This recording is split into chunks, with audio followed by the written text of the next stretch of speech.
'Tis the middle of the night by the castle clock, and the owls have awakened the crowing cock. Woo-it, to woo! And hark again, the crowing cock, how drowsily it crew. Sir Leoline, the baron rich, hath a toothless mastiff bitch.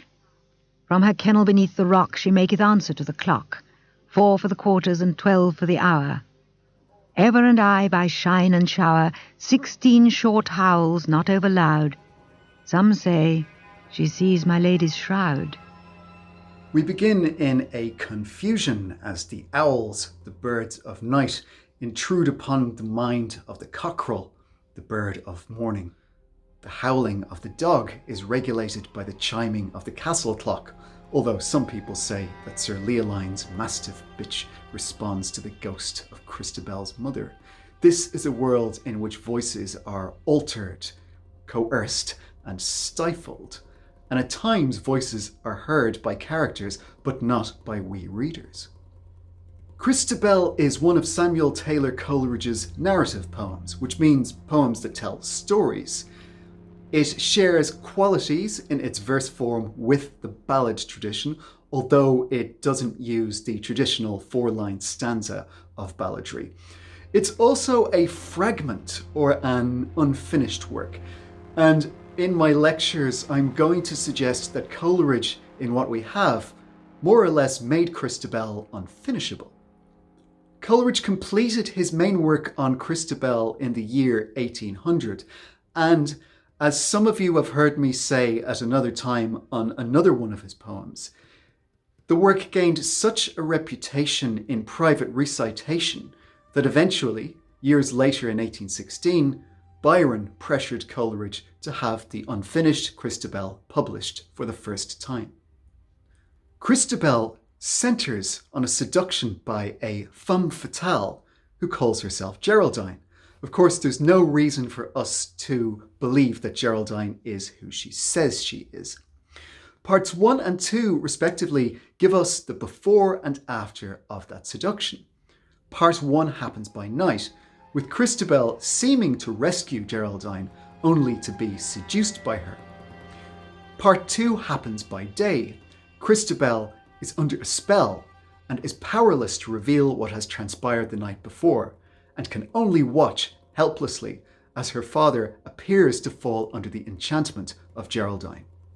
I'll talk about parts 1 and 2 separately because they are so different, and to give more introduction, I want to say something about why they are so different. The short answer is that between starting part 1 in 1797 and finishing part 2 in the year 1800, Coleridge changed considerably. And in short, the nature of this change was religious. When he started the poem, Coleridge had some fairly unconventional views of the spirit world, reading folklore and philosophy and appearing to have a literal belief in various kinds of spirits. By 1800, though, Coleridge was moving towards a more orthodox kind of Christianity, and this gave him a very different vision of a being such as Geraldine. This change in Coleridge was so profound that it makes parts 1 and 2 of the poem incompatible in certain ways, and perhaps even impossible to resolve the situations that Coleridge had created in them. Strangely, Coleridge didn't recognize the profundity of this change in himself. He didn't understand it as a problem, and he imagined that he would someday finish Christabel, but he didn't leave any evidence of significant progress or detailed plans. All this complicates our attempts to assess Geraldine as femme fatale.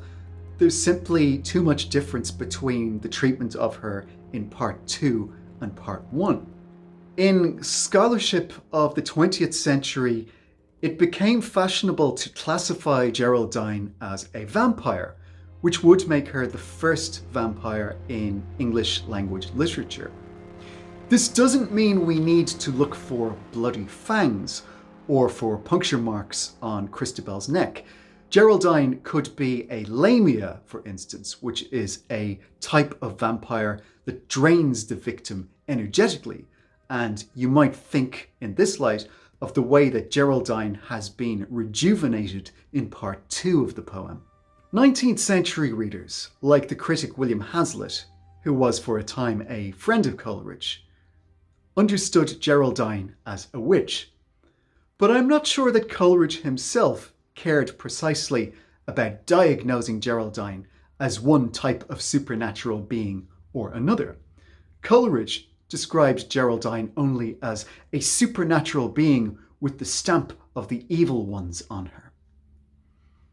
So I'm not sure Coleridge's purpose is to portray a particular kind of monster so much as to evoke ambiguous issues of innocence, guilt, and evil.